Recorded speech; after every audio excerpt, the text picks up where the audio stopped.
Good morning, everyone. We're going to go ahead and get started so I can get some housekeeping out of the way and you all can get your full hour of continuing ed credit. Yay! Thank you so much for attending the CAB breakfast this morning.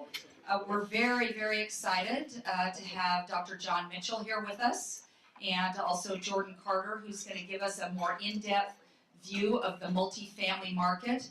Last week at the IRM Forecast Breakfast, it was maybe just a little bit of a teaser, so we're going to get some more detail from Jordan. A few housekeeping items. First of all, just a very quick reminder, CAB, the Commercial Association of Brokers, our mission is to educate, advocate, and connect. So education through events like this. We have over 30 hours of online continuing ed. Advocacy, we have Kelly Ross, who's a lobbyist for CAB, and he and Brad Miller try to keep us up to date on what's going on with local and statewide governmental and legislative affairs, and then connecting. So events like these where you can meet with your colleagues, our Night of Excellence awards banquet, our golf tournament. So CAB is really the only organization that we have in Portland that is specifically for brokers, and so we hope that you will take advantage of being an active member of CAB. Very quickly, wanted to let you know that we just wrapped up our annual Oregon Food Bank fundraiser, and I'm really excited to report that we raised almost $10,600. That's the equivalent of over 42,000 pounds of food. Yay. 16% more than last year, so that is really fantastic. Let's see. Awards celebration, just something to get on your calendar. That is March 1st at the Portland Art Museum. Sponsorships are available now, so if you're interested in being a sponsor, please feel free to contact Lindsay Westgard and she can get that information to you. And then also applications for Brokers of the Year and Developments of the Year and those kinds of things are available Monday, December 18th. I'm not sure when the cutoff is, probably not until sometime in late January or early February, but just have that on your radar screen. Before I introduce Kelly Ross to give us a quick legislative update, just wanted to let you know that NAIOP has a program coming up on Thursday, January 25th, where we are going to be able to meet the candidates for the Washington County Chair. And again, NAIOP does a fantastic job with their advocacy and legislative events, so that's something that you might also want to put on your calendar. Our first speaker is Kelly Ross. He is the lobbyist for CAB and has been with us for 5 years. Kelly is president of the Tigard-based company Western Advocates, which is one of Oregon's oldest government relations firms. Previously, he served as chief lobbyist for the Portland Home Builders Association and as a land use lobbyist for the Oregon Association of Realtors. As an active participant in Oregon's legislative process for nearly 30 years, Kelly has been a county planning commissioner, an elected county commissioner, and a consultant to property owners and developers. Please help me welcome Kelly Ross.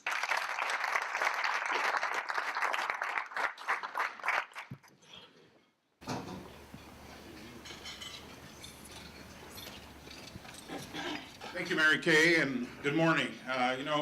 Just one time I'd like to be able to come up to the podium and report that government really wasn't changing anything, everything was going smoothly and no need to worry, but unfortunately, once again, that's not the case. There's no shortage of new ideas that local, regional, and state government is batting around that will have a serious impact on commercial real estate.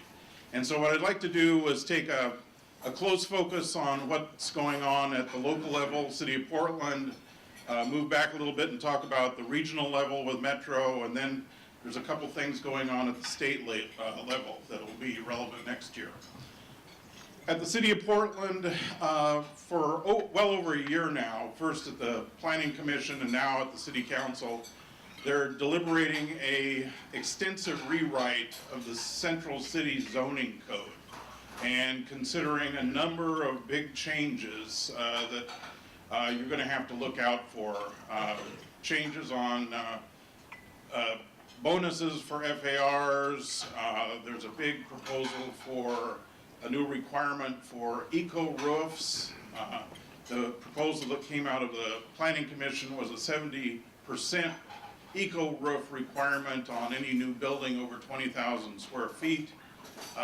Commissioner Udaley proposed increasing that to 100%, which NAOP and CAB really fought back hard on. I think we have that defeated. Told them, well, you know, that would make any kind of rooftop patio or dining area completely out of the question, not to mention HVAC equipment on the roof. So hopefully they have seen that really is a poor move.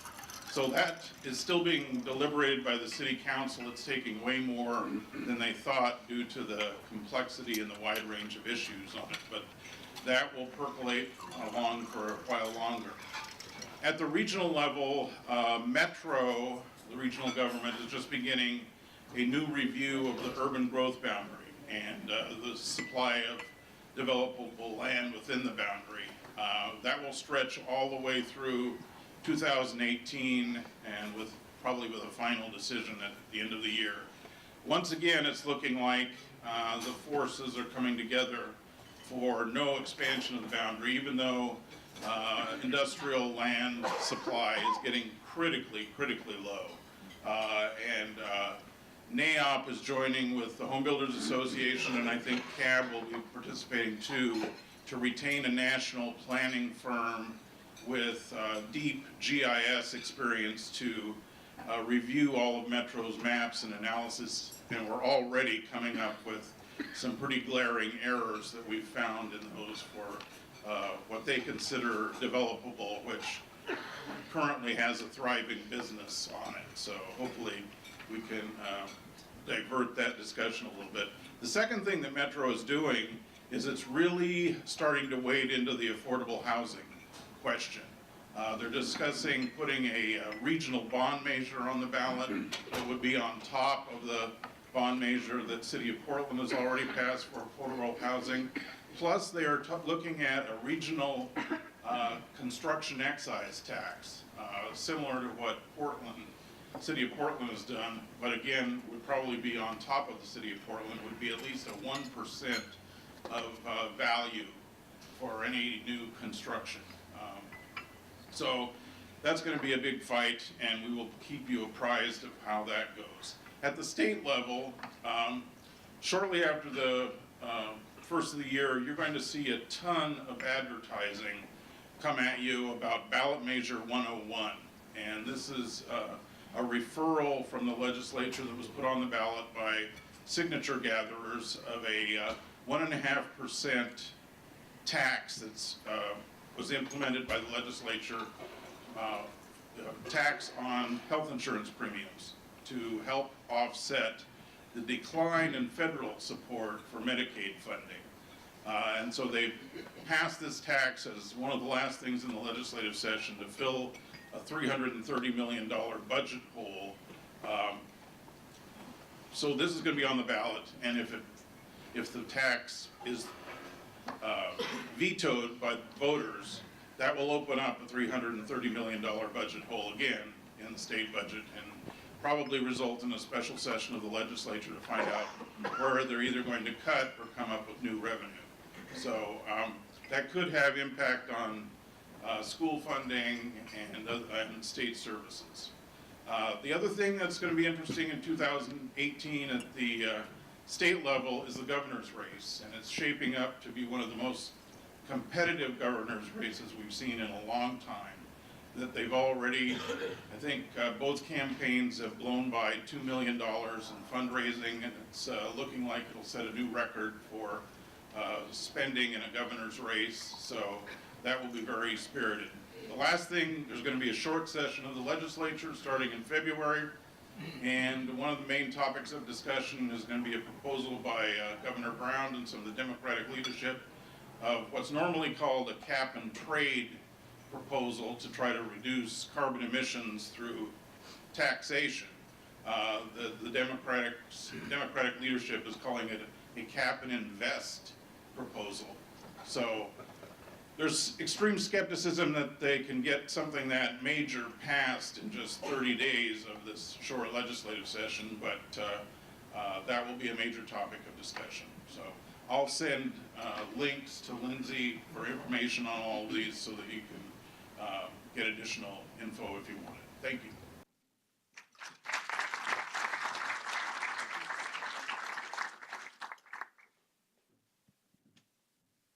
Thank you very much, Kelly. So obviously we all need to be reading, listening, talking to people, and staying up to date and aware on all of the issues that impact our industry. I am delighted to welcome our next speaker, Dr. John Mitchell. He's been a friend of Commercial Association of Realtors, now Commercial Association of Brokers for, I think he said this morning, 32 years. So that is fantastic.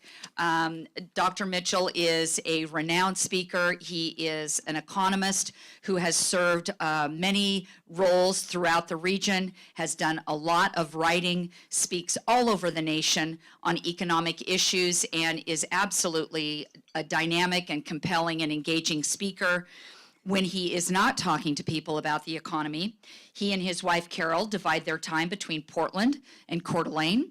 And he likes to sea kayak, railroad, enjoys bicycling, and his granddaughter. So please help me welcome John Mitchell. Thanks.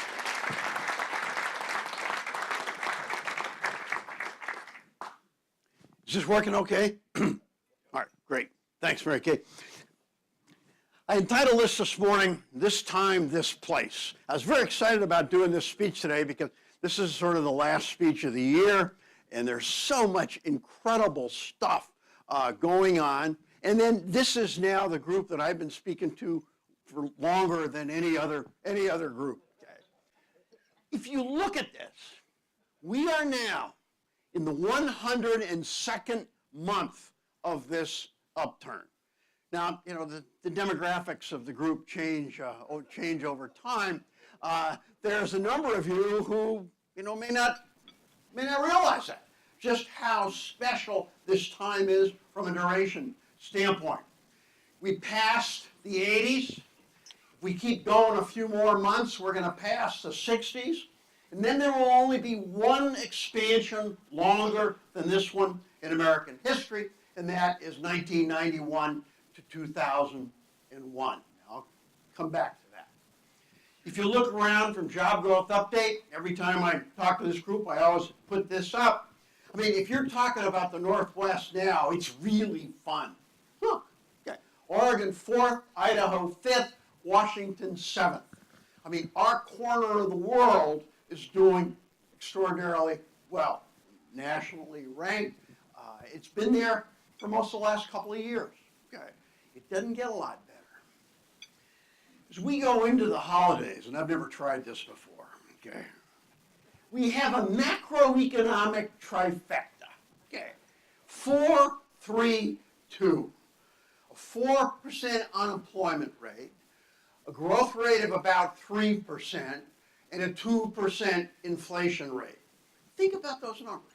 It's easy to remember, 4, 3, 2. Okay. That's amazing performance, okay, to be racking up in the U.S. economy. It's a synchronized global expansion. I checked the OECD data 2 days ago. They track 45 countries. All of them are growing. All of them. Okay. It's a globally synchronized expansion. Net worth. The Federal Reserve data on net worth came out last week. Okay. Net worth rose by about $1.7 trillion in the third quarter. It is at record levels. I'll come back to that. Consumer confidence, 17-year high. We're going to get, presumably in the next few days, a new tax bill. Okay. Those of you who've been around a while remember the last one. Okay. And Oregon played a significant role. Of course, Packwood was big time involved in the 1986 rewrite. Well, we're going to get another one. You're seeing an unwinding of American global leadership, particularly in the trade area. You know, the WTO has been meeting, and the United States has just stepped back. It's a dramatic change from what all of us have experienced through all of our lifetime up until this point in time. We're part of a very robust region. We know that. And, you know, I had to do this after the last couple of weeks. Charles Kindleberger had a book, Manias and Panics, and Crashes, and I went back and looked at that and talked about tulip bulbs. Okay. In 1626, okay, tulip bulbs rose in price by several 100%. Then we had the South Sea Company stuff. You probably saw that in high school. Canal and railroad shares and dot-com shares. Okay. We all experienced that. Massive run-ups in prices, and now Bitcoin. Well, I went back and I went to a Bitcoin website, and on January 1st, 2017, Bitcoin was priced, that day it actually was right at about $1,000. It crossed the $1,000 mark. So I figured, okay, so using the Multnomah County Assessor's data, my house on January 1st cost 360 Bitcoin. Today it could be had for 20.5 Bitcoin. Okay. And people think house prices in Portland are going up. Okay. Not in Bitcoin terms. Sort of fun, but it makes the point. You want to use this as a unit of account? Yeah. It's got a long way to go before we get there. Okay. I mean, I think it's a bubble kind of thing you got to think about, like tulip bulbs and dot-com shares, but it's going to be interesting to watch. We have a 4.1% unemployment rate. That's where it's been the last few months. Okay. These are the monthly changes in payroll employment. September, of course, big time distortion due to the hurricanes. But the point I want to make is, look, every month employment has been rising. The red one was first reported as a decline, but that was revised higher. Okay. Average about 174,000 jobs a month so far this year, according to BLS. That's more than the increase in the population. So I mean, labor markets continue to tighten. And I'm not going to go through all the details, but whether you look at things like number of people part-time for economic reasons, the numbers continue to get better. Earnings are rising, not as fast as people had thought they would, but they are rising. Participation rate, the fraction of the population, is pretty much flat over the last year. Look around. Okay. When you travel, presumably everybody in here is from Portland, look at the help wanted signs. It's almost harder to find a business without a help wanted sign than one with a help wanted sign. And it's like that way lots of places. I think I have time to do this. In August, one of the things on my bucket list, okay, is that I wanted to be a mountain bike guide on the Idaho-Montana border on a thing called the Hiawatha Trail. I was up there last summer riding and got to the bottom with Luther Barker. Some of you may know, my best friend. We get to the bottom, and there was one of the guys that was working there, and I said, hey, what would I have to do to get a job here next summer, okay, working on the thing? And he looked at my bike. He said, you have to take a CPR class. Okay. I said, okay. And he said, could you start tomorrow? And I said, that is a sign of a tight labor market. Okay. The Beige Book comes out of the Fed in San Francisco. The Beige Book comes out before the Fed meets. We're in the 12th district. This line was in the last Beige Book. Upward wage pressures intensified. People talk about that 2.5% hourly wage growth and say, gee, that's not very high. Okay. But it may be missing stuff.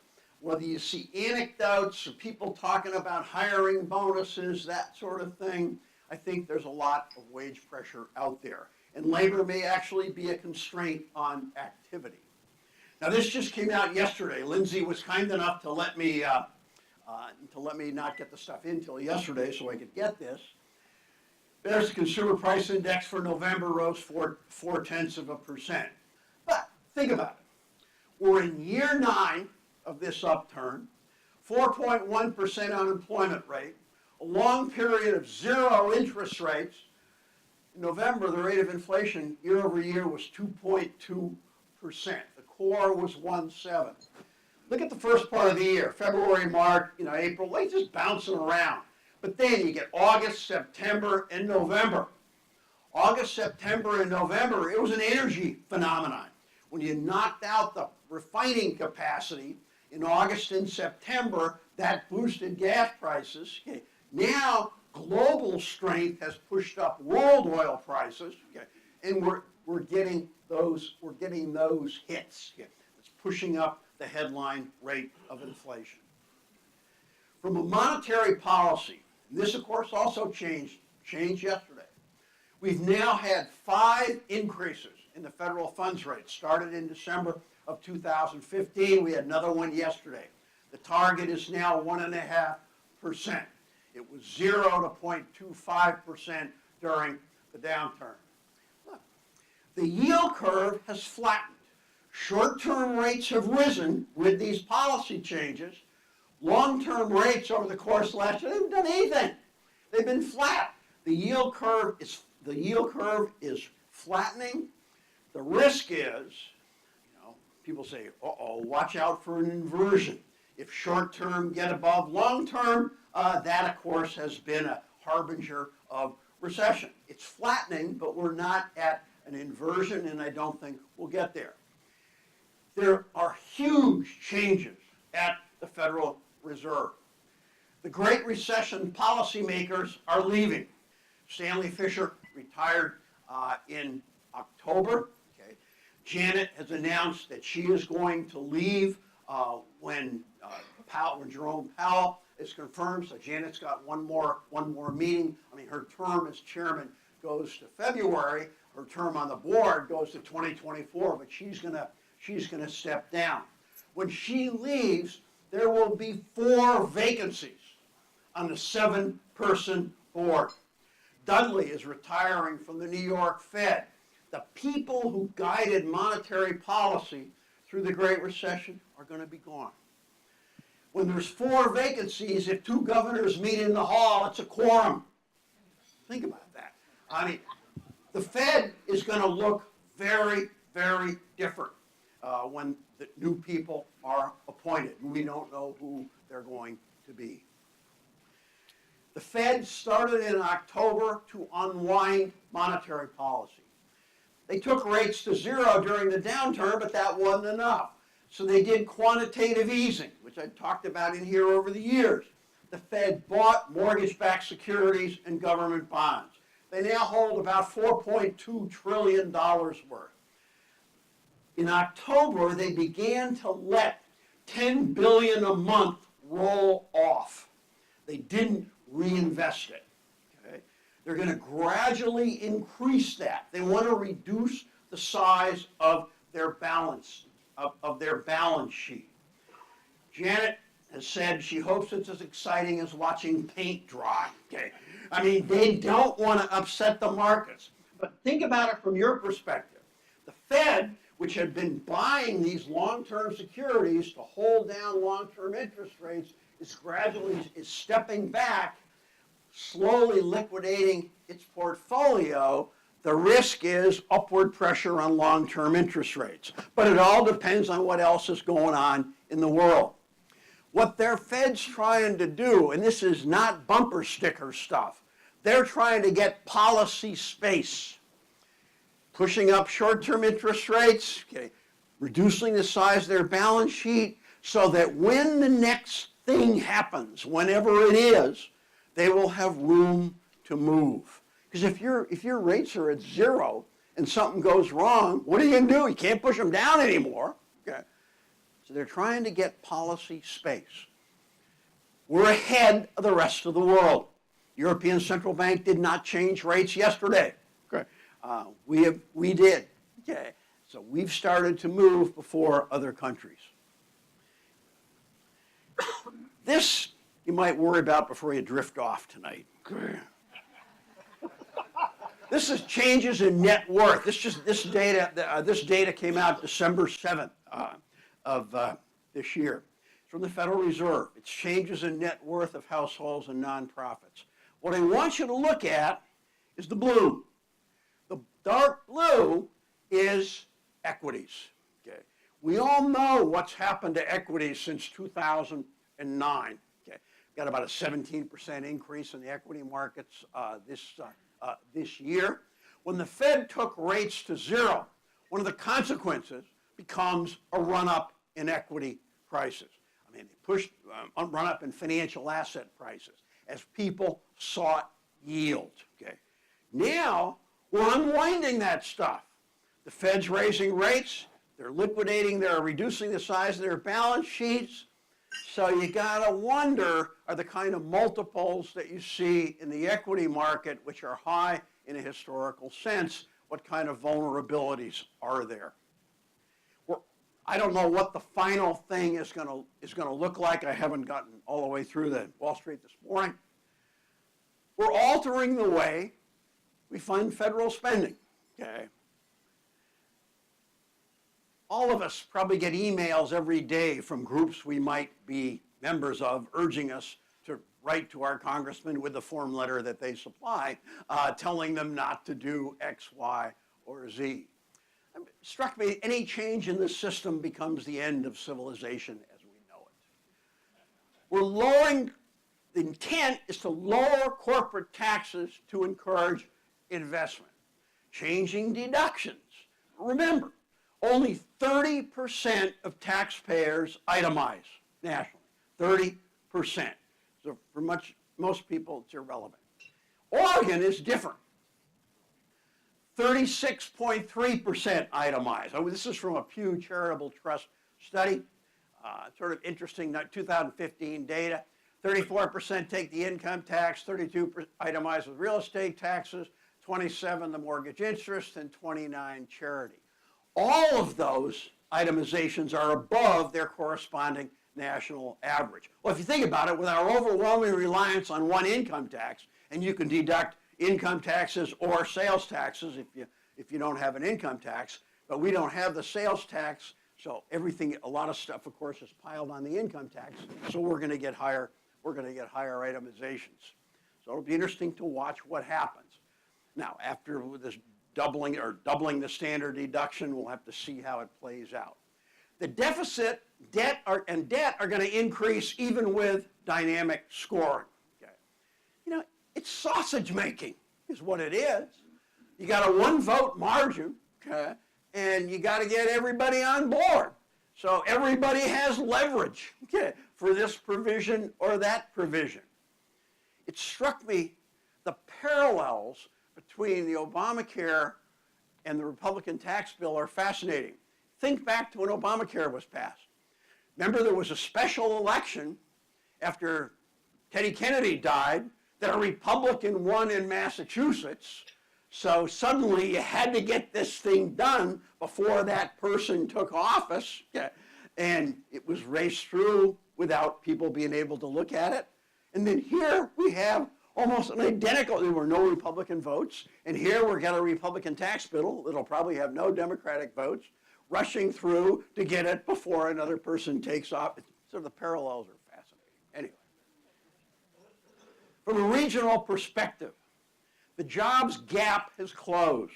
Brookings said that, we made up the jobs that disappeared during the recession, but that's not recovery. That's not full recovery because the population keeps growing. Demographics change. Well, we finally made up the losses, according to Brookings, in August of 2017, 10 years after the recession started. You got tech strength spreading in the high-cost coastal areas that it seems to be playing a role, perhaps, in people looking for alternatives. This just came out on 28th of November. Federal Housing Finance Agency, prices rising in all 50 states. Look at the top 7. Washington, number 1, and Hawaii, Arizona, Nevada, Idaho, Utah, and Oregon. Case-Shiller, September's the most recent. Seattle, the most rapid house price rises in the country, and the metros they track. Portland was 4th. 8 of the top 20 metros in the third quarter for appreciation were in the Northwest. And this just came out the 28th of November. Seattle, number 1, followed by Coeur d'Alene. Then you got Salem, Tacoma, Bellingham, Boise, Medford, and Mount Vernon, Skagit County. Okay. Most rapid house price appreciation in the country. But 8 of those top 20 were in the Northwest. These are mortgages purchased by Fannie and Freddie. Increases in migration. Portland State population estimates 1.6% for 2017. Portland job growth has slowed from the 3+% range in 2014-15, now down in the 2 to 2.5% range. Still up, but slower. Lastly, INREX is an outfit in Washington that tracks traffic congestion in over 1,000 metropolitan areas around the world. They're a logistics company. Portland moved, another increase in our rankings. We had the 86th worst traffic for congestion in 2015, and we moved all the way up to 40th. Okay. Seattle's moved up faster than we have. But the point is, you all experienced this, but this is one of the things that we are experiencing. There's Portland payroll employment. I decided I'm going to put up a different graph, not just a bar graph thing. That's what it's done. Direction's up. A lot of this stuff will be revised. Still growing on a year-over-year basis, but at a slower rate. If you look at us now, okay, there's some old Oregon issues that are still there. The PERS issue, still out there. We've got 26 billion in unfunded liabilities. The medical cost stuff that Kelly talked about. Okay, the feds announced, when the Medicare expansion took place, their support would be reduced. Okay, and now we're seeing it. So we've got the tax measure to deal with it. We have a transportation infrastructure issue. We had some progress made, and for all the years, we've got this unique tax structure with the overwhelming reliance on the income tax. Interesting provision with the kicker, and the border distortion with a state with no income tax, with all the implications of that. But right now, we got a positive industry mix for what's going on, relative cost advantage compared to Seattle, the Bay Area, attractive to movers, spreading strength. The most recent Oregon revenue forecast, 35 of Oregon's 36 counties were experiencing employment growth. That was not the case a few years ago. Coping with congestion in house prices, and Kelly talked about that, and a labor force constraint. I suspect all of us are familiar with things that aren't happening because the people aren't there. Themes and questions. The national expansion. I love this phrase, old but not dead. Okay. Think about that. Okay. We are in the 102nd month. Business cycle expansions do not die of old age. I went, checked the records. Australia and the Netherlands had expansions going on for over 103 quarters. Think about that. Okay. 309 months. We're at 102. We're not even in the big leagues yet, okay, from a global perspective. But the point is, they don't die of old age. They die of imbalances, like we saw the real estate market, for example, 2005, 6, 7. Policy changes, increases in taxes in the late 60s. A lot of people in this room can remember Paul Volcker in the fall of 1979, pushing interest rates up to 20% on the prime. Shut it down, brought down inflation, also induced a recession. That's not what we're talking about now. That's not in the cards. Fed's moving slowly. We're talking about a tax cut, not an increase. Oil shocks, okay. Oil prices have moved up, broke through the $60 a barrel this week, okay, but down from the 114, okay, up from the lows of about $28 a barrel, but it seems to be riding or staying in that $50 to $60 a barrel range, some risk there. Tightening labor markets, where do we find the people? more wage and price pressures as we move through the year. I think we may be underestimating that. An inflation pickup. Okay. The standards forecasts say inflation is going to come in around 2%. I think the risks are it may come in a bit above that. Okay.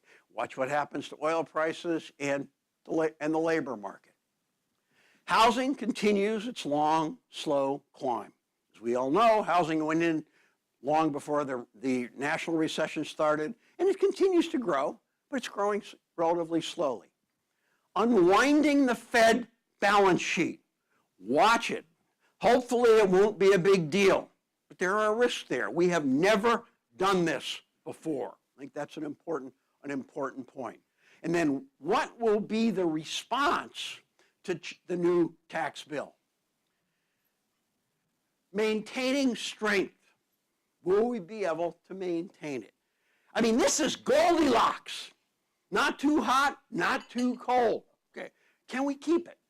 Will any of the Trump expansionary policies appear other than the regulatory? It looks now like the tax bill will. There's infrastructure program is supposedly going to be rolled out in January. Okay. The regulatory stuff has already started to happen. So watch out for those. What are going to be the consequences of these things? Intended and unintended. Okay.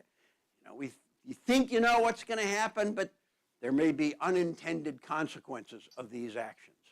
Oregon's expected to continue to see employment growth in that 2 to 2.4% range. Portland as well. The risk of political shock. Given what's going on, you pick up the paper every day, you don't know what you're going to see. But obviously there's interesting possibilities of political shock out there. And I'd leave you with two thoughts, okay?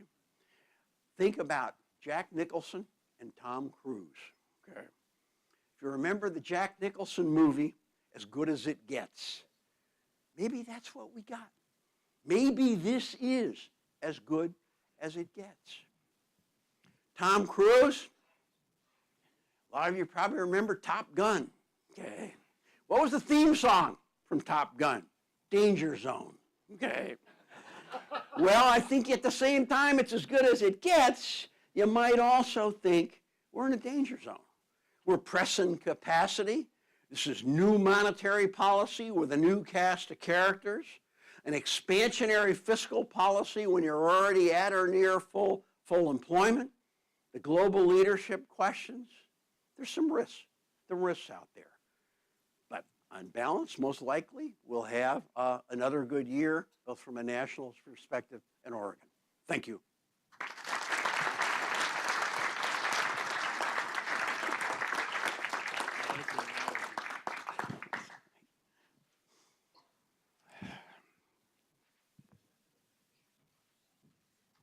Thank you so much, Dr. Mitchell. It's always so fascinating to hear him speak, and it's a really good reminder that our industry does not exist in a vacuum.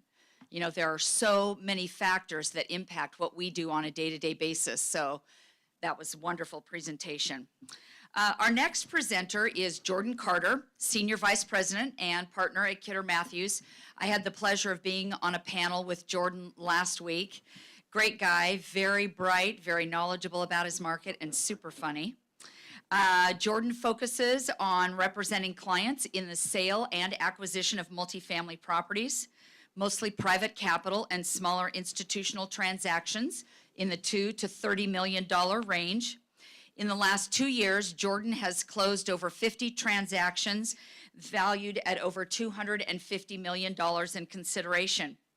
He's a two-time recipient of Kidder Matthews' prestigious Big Hitter Award, and he and his partner Clay Newton were the co-#1 producers in the Portland office last year. Jordan received his undergraduate degree at Oregon State and his law degree at U of O, so this would be the first time we've had a platypus speak to the Commercial Association of Brokers. Platypus, come on guys, duck, beaver, wake up people. Prior to entering commercial real estate, Jordan was a licensed attorney and he worked with his family's construction business.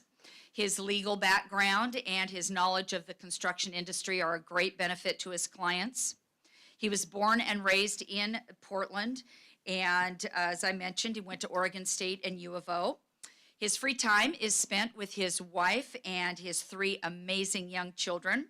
He enjoys spending time outdoors, coaching his kids in youth sports.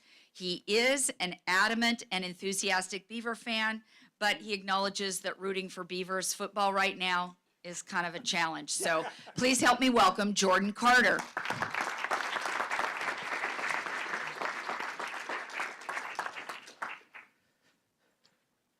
Thanks, Mary Kay. I know. That's 2 weeks in a row we've got the platypus joke with me, and last time there were so many people out there, I was like, I'm just gonna let this one go because I'm really a Beaver fan. It was really hard to go from Oregon State as an undergrad, and actually I went to Indiana for my first year of law school because I couldn't really stomach just going straight to U of O. But then, I'm out in the middle of the Midwest, and I was like, what am I doing out here? And U of O has a really good law school, so I came back, and I would wear my Beaver sweatshirt to some of Mike Bellotti's recruiting banquets that were held at the law school every once in a while, so I got some looks there. But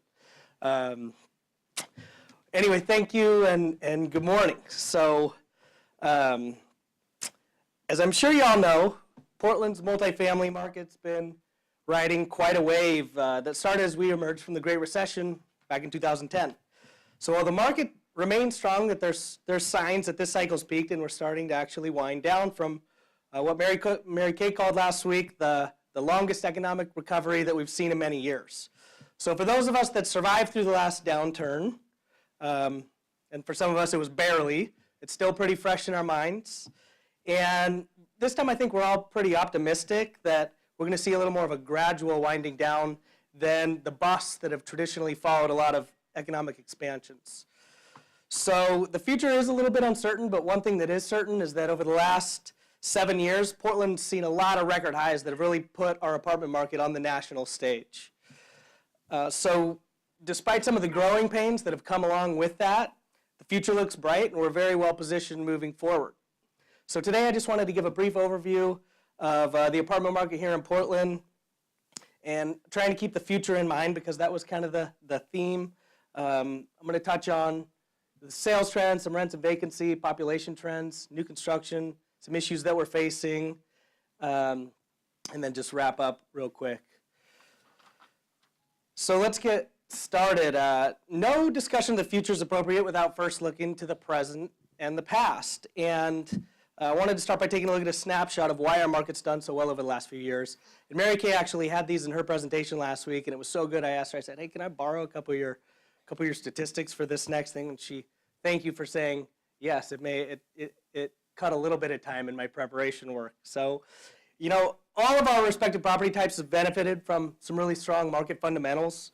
We rank second in job growth nationally.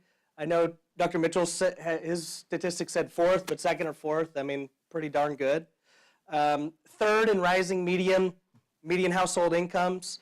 Population growth, 17th nationally. And Forbes ranks Portland as the ninth fastest growing city in America. So I'm sure all these factors were taken into account when ULI's Emerging Trends in Real Estate report just came out recently and had Portland ranked as the number 11 overall multifamily market, the number 11 market for investor demand, and the number 7 overall investment market in the country. And for investors, these rankings are important, especially for the institutional groups and some of the new groups that are coming into our market. And they're also very reassuring for the long-time owners who have held apartments. It just makes them feel confident that the future still looks great. And many of these investors see Portland as being in its relative infancy as they've watched some of their cities go from second-tier cities to first-tier cities in a relative short period of time. So they look at Portland and still say, hey, we've still got some room to grow here. So these rankings paint an important picture of our overall market, but how do they translate into apartment sales? Well, if we look at the last few years, and I'll start just by taking a look at 2017, it's been a great year for apartment sales. We've had close to 145 sales, nearing 1.1 billion. I actually woke up this morning and got a CoStar alert that there was a new sale that closed yesterday for $88 million. So that's good to see. And we still have a couple weeks left to go. So I'm hoping that some of the apartment brokers who are out here have a couple deals closing in the next couple weeks. Because unfortunately I don't. I got to wait for a little bit. But it's been a little bit hard to get too excited about this year when we go back and look at the last couple years. I mean, 2015 was a huge year, set a record in the Portland metro area with about $2.3 billion. Then in 2016, we topped that with close to $3 billion, and that was $1 billion in the fourth quarter alone.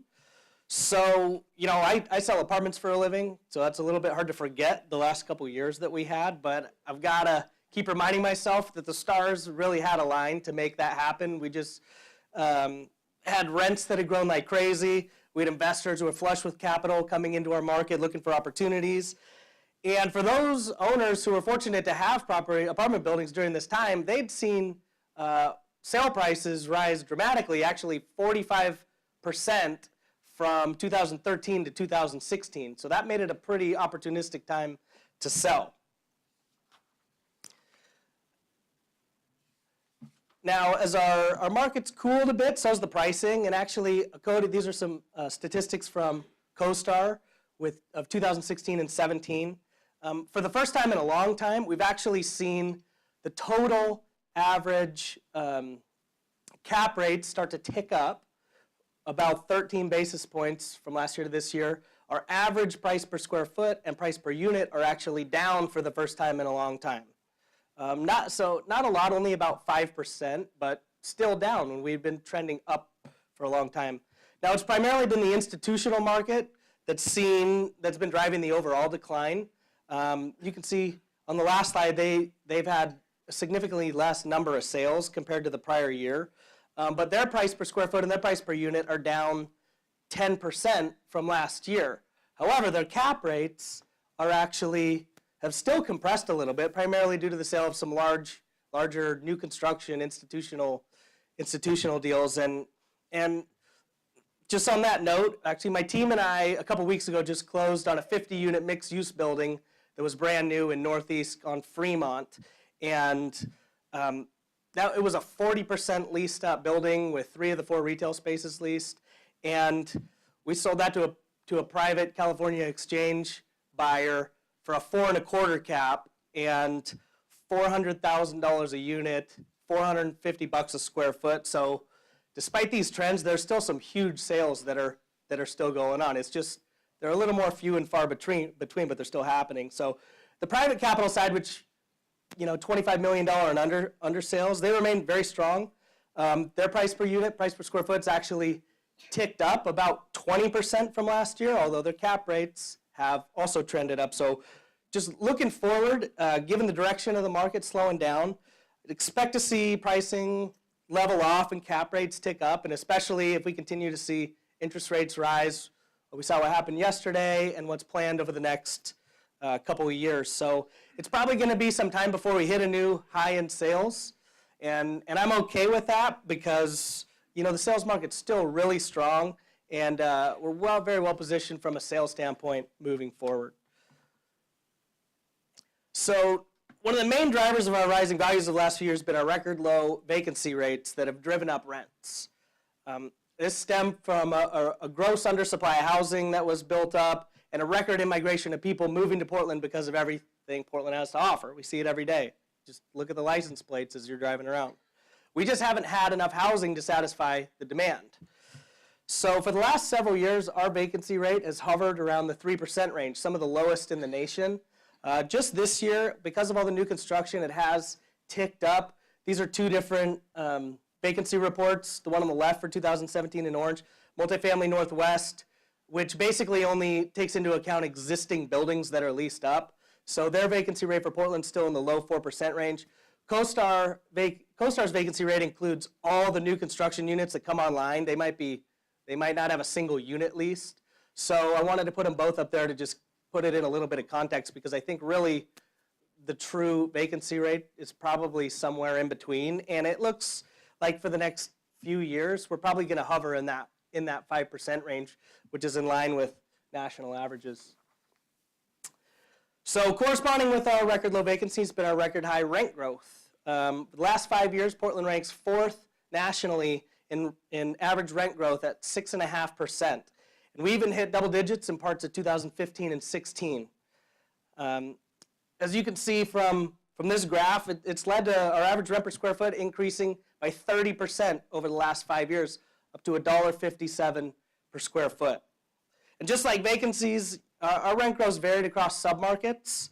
Some areas like North Portland and Southwest Portland have seen the most significant increases over the last 5 years, upwards of 45%. Suburbs and closer in areas have typically been closer to the 20 to 30% range. But if you take it back to 2010, I mean, North Portland's actually up like 80%. It's just insane. By the end of the year, I'd expect our rent growth to settle in around 2.5% range and stay there for a while. And that puts us on par with the national average as well. So before we get into the development market, I wanted to touch on some population trends that we're seeing here in Portland. And obviously our population's grown, and it's grown very consistently for a long time, but it's really seemed to explode here in the last couple years. And for apartment owners and developers, population trends are important as they shape the housing needs of both today's renters and the future renters. Portland has a population of 640,000 people, puts it 26th largest city in America. But Metro predicts that by 2035, our population is going to increase by 40%. And to keep up with that kind of growth, we need to put another 95,000 apartment units in the city of Portland. I'm not talking Portland metro area, I'm talking about Portland. And that's an average of 5,600 units a year. Now, to put that in context, I pulled data for the last 20 years, how many apartment units have been delivered in Portland, and it's averaged about 3,000 per year. So the metro area on top of that's growing quite dramatically too. In the Portland metro area, we have about 3,000 people per month that are moving into the Portland metro area. So while all this growth led to our landscape changing quite a bit over the last 20 years, I think if we take a look at 20 years down the road, what it's going to look like, it's probably going to be even quite a bit different from what we see now. Now, from a national perspective, I wanted to point out a couple demographic trends that are also shaping our rental market. So baby boomers that are 65 and older, they make up 15% of our population. But by 2030, that number is expected to increase by over 25 million, up to 21% of the total population. And many of these baby boomers, they're entering retirement, and by now, hopefully they're empty nesters and starting the transition of downsizing and moving into the renter pool. And actually, by 2020, it's expected that 5 million of these 65 and older baby boomers are expected to basically leave the homeownership pool and enter the renter pool. And notice that I said hopefully they're empty nesters. That's because we got another generation that's a little bit behind them who's impacting some of the younger baby boomers' ability to take these next steps. So you guys all know this group. I think there's some in here. And they love technology. They're known for delaying life decisions more than any other generation before them, like leaving their parents' nest, for example. So any guesses who we're talking about? Millennials. You got it. They make up the largest generation of all right now at 80 million strong. That's 25% of our entire population. But that number is going to increase to 33% by 2030. And I figured I could throw a little joke in about millennials because I'm a Gen Xer, and nobody really knows what Gen Xers are or what we do. I think I read somewhere that we're like the in-between generation. We're really not too good at anything. We're really not too bad at anything. So I kind of sounds like the trailblazers right now. So with more and more millennials and baby boomers entering the renter pool, developers have been increasingly catering their new product to the demands of these two very different but very similar groups. Both of these groups see renting as a lifestyle choice They value a live, work, play environment. They want things like amenity-rich apartments that have gyms, yoga studios, common area lounges, dog washes, bike parking. They want the latest technology. Believe it or not, the baby boomers want the latest technology. They may not know how to use it, but they want it. So they want easy access to public transportation and overall convenience for their daily needs. So given the high cost of land and construction for this type of product, developers have really had to focus their building in the core where they can generate the rents that justify building these expensive projects. So speaking of fancy amenities, let's take a look at some of the buildings that we've all been seeing pop up around town because they're pretty hard to miss and they're pretty hard to avoid if you've tried to drive anywhere lately. This year, the Portland metro area will see permits issued for nearly 10,000 apartment units. That's tops since 1971. And we should see close to 6,000 deliveries. On top of that, there's another 10,000 units that are currently under construction in the Portland metro area and another 18,000 or more that are currently proposed. But keep in mind, given the slowdown, a significant number of the proposed projects are probably never going to get built, at least not in this cycle. I also pulled the current deliveries and what's under construction in the four-county area to take a look at what those trends look like. And obviously, Multnomah County leads the way with 63% of the units delivered, 60% of what's under construction. But a couple interesting tidbits. If we look at Clark County there in the gray, so only 7% of the deliveries so far, but 20% of units under construction. Clark County is really undergoing its own big apartment wave right now. It trailed Portland a little bit, but it's really picking up steam. So these statistics are pretty clear, and if they were marked on a map, we'd see that the majority of these new units have been added in key town and regional centers, mostly served by public transportation. And actually, Portland Streetcar just came out with a study that showed since the streetcar lines opened in 2001, nearly 50% of all apartments built in Portland have been within a quarter mile of a streetcar route. And so we've had a lot of new construction in the core, but most developers seem to agree that the amount of luxury units that come online probably surpass the demand. But it's more than just the slowing rent growth that's given them pause about the future. Because in addition to that, our land costs remain high, construction costs aren't going down, and recent city policies have really been making new core projects less and less feasible for developers. So I know we've seen a lot of close-in development of late, like I just said, but where apartments have been built really evolved over the years. From downtown when the city was in its infancy to the suburbs from really the 60s through actually the early 2000s. And then back downtown over the last 10 years. So looking to the future, the trend looks to be like more of a combination of new construction in both the core and the suburbs, and probably more of a combination than we've seen at any point in the past. In the suburbs, developers, they can generally find more affordable land costs, strong rental markets, low vacancies, a much easier entitlement process than Portland, and less overall competition. And in 2016, Portland's suburbs actually grew at a higher rate than the downtown core and the city did. And this corresponds with a national trend of market rebalance between urban and suburban growth. So additionally, it's estimated that in the next 10 years, 80% of all housing or residential growth nationally, which includes single-family homes, is going to take place in the suburbs, which is up from 71% going back to 2015. So as they go back to the suburbs, some developers, they're shifting back to building more of the traditional, larger garden-style apartments that we saw in the 80s and 90s. But others are looking to capitalize on that success of downtown projects by looking to recreate that urban lifestyle, but in the downtown cores of the suburbs themselves. And believe it or not, many millennials will eventually move back to the suburbs. Like Ryan, Jake, Tyler, you guys, probably two of the three of you will eventually move back to the suburbs, if you can believe that. See, they're shaking their heads like this, but it's true. So some examples of these master plan or village-style communities, just like you see here, the Rise Central in Beaverton and Orenco Station in Hillsborough.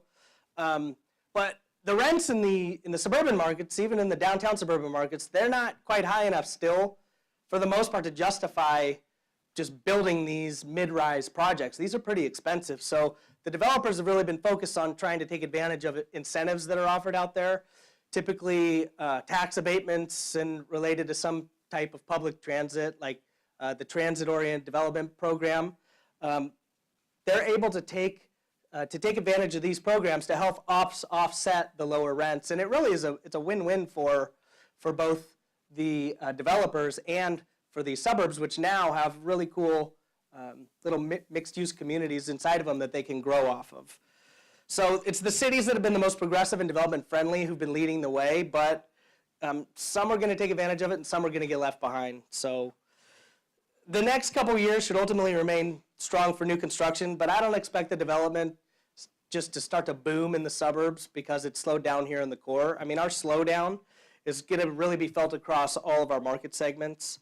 But developers, we know that they're pretty resourceful, and they're going to find a way and a place to build, whether it's downtown, in the suburbs, or in other markets altogether, which we're starting to see. So let's shift gears and take a look at some hot button issues that are impacted the Portland apartment market these days. I mentioned earlier some city policies that are having an impact on developers. Inclusionary zoning is one of them. So the downtown and the close-in parts of the city were already basically starting to self-correct by developers pulling back on future projects.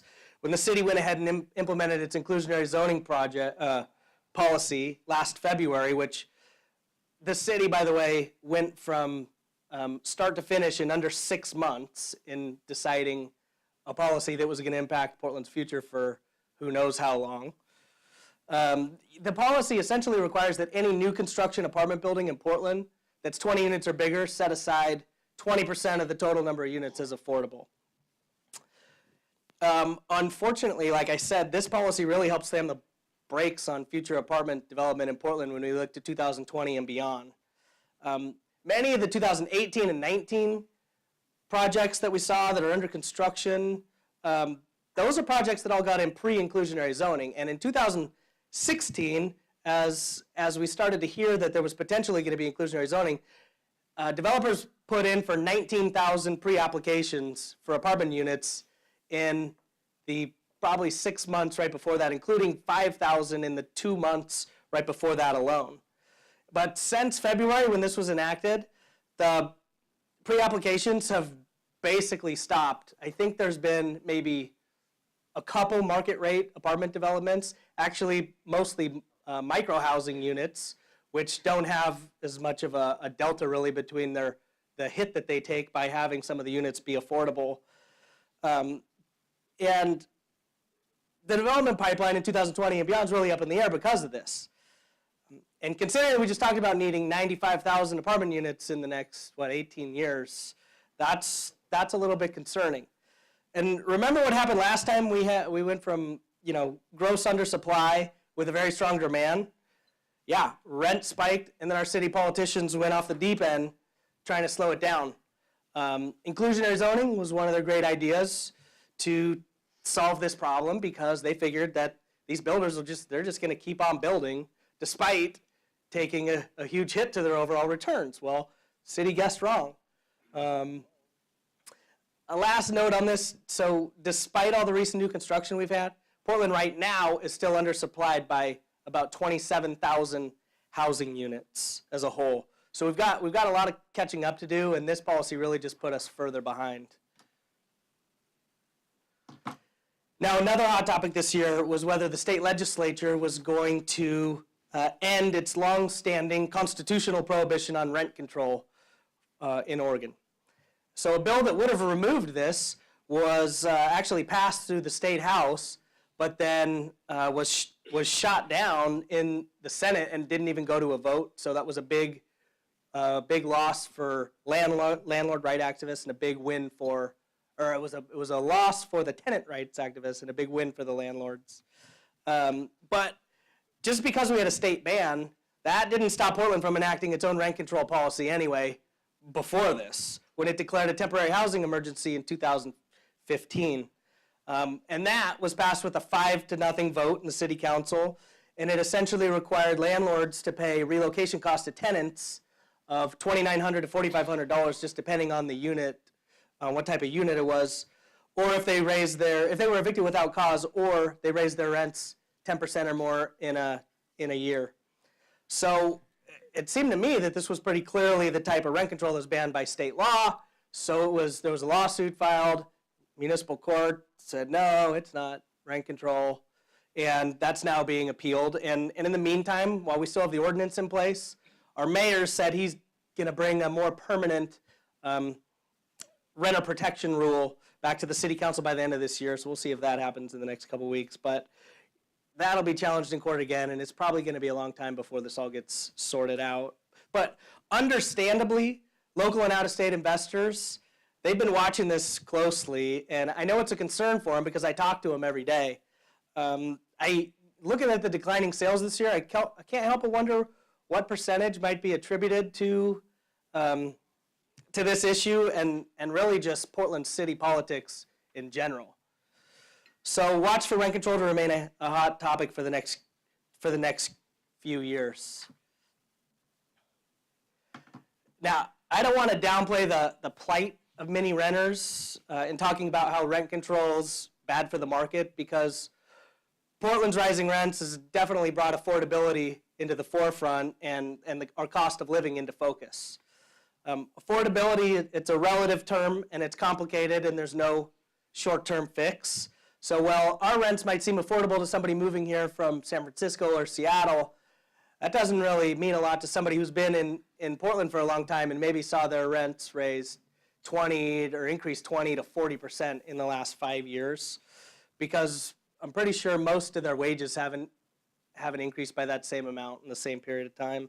So the tenant advocacy groups are, they're always quick to point a finger at the greedy landlords as the root of the problem, and the landlords are usually quick to point their finger at our local elected officials.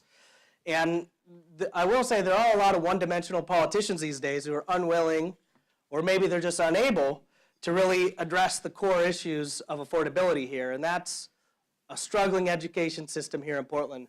We've got major infrastructure and transportation issues, high development costs in Portland, and a major lack of affordable apartments due to years of inadequate planning. So the quick fixes like rent control and inclusionary zoning that are demanded by the most vocal constituents that we see at City Hall all the time, those just really take the focus away from the core issues, and they end up doing more harm than good in the long run. And Portland paved the path that we're on in the early 70s when we set our urban growth boundary and basically decided that Portland's future was going to be growing up and not out. But that was at a time when our population was roughly half of what it is today.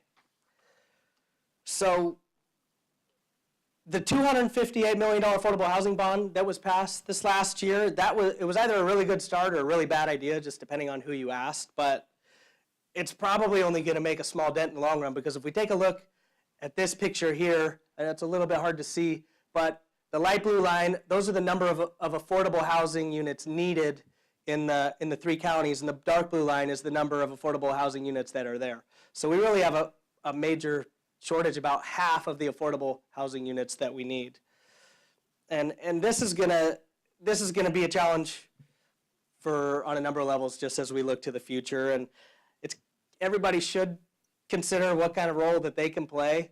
The city especially should start by maybe incentivizing developers to build in affordable housing instead of disincentivizing them, which is basically what they've so often done. Now, I wanted to touch briefly on one last issue, because it's not only an apartment issue, it affects all the other commercial property types as well.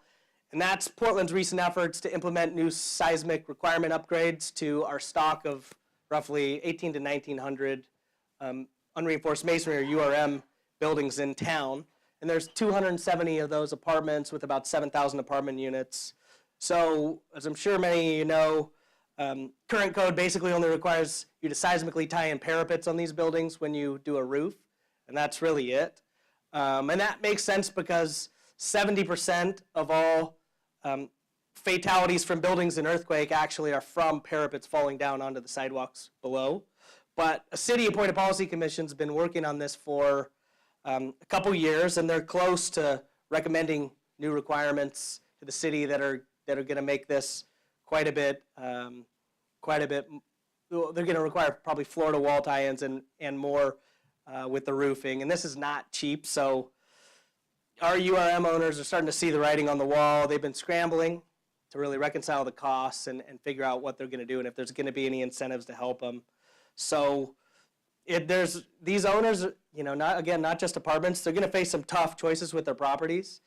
And Portland's landscape of historic properties could be at risk as a whole. In San Francisco and LA, when they passed stringent seismic requirements, San Francisco had 25% of their URM buildings eventually torn down and 19% in LA. So, whether something similar happens in Portland, I don't know, but it'd be a shame if we saw 25% of our historic buildings torn down. All right. I'm hoping I've at least touched on enough to make you slightly dangerous next time somebody asks you what your take is on the Portland apartment market. To sum it up, our future is very bright, but the growth we've seen in the last few years, it wasn't sustainable. So now we're on that kind of downward trajectory. But slowdowns aren't always a bad thing, and they're a natural progression that help keep markets stay in balance in the long run. And we've been moving so fast and furious for a few years that we haven't had time to really address some of the real challenges that this has brought with it. And challenges create opportunities, and I think Portland's primed to capitalize on those opportunities to continue its growth as the vibrant and livable city that we all enjoy. Thank you.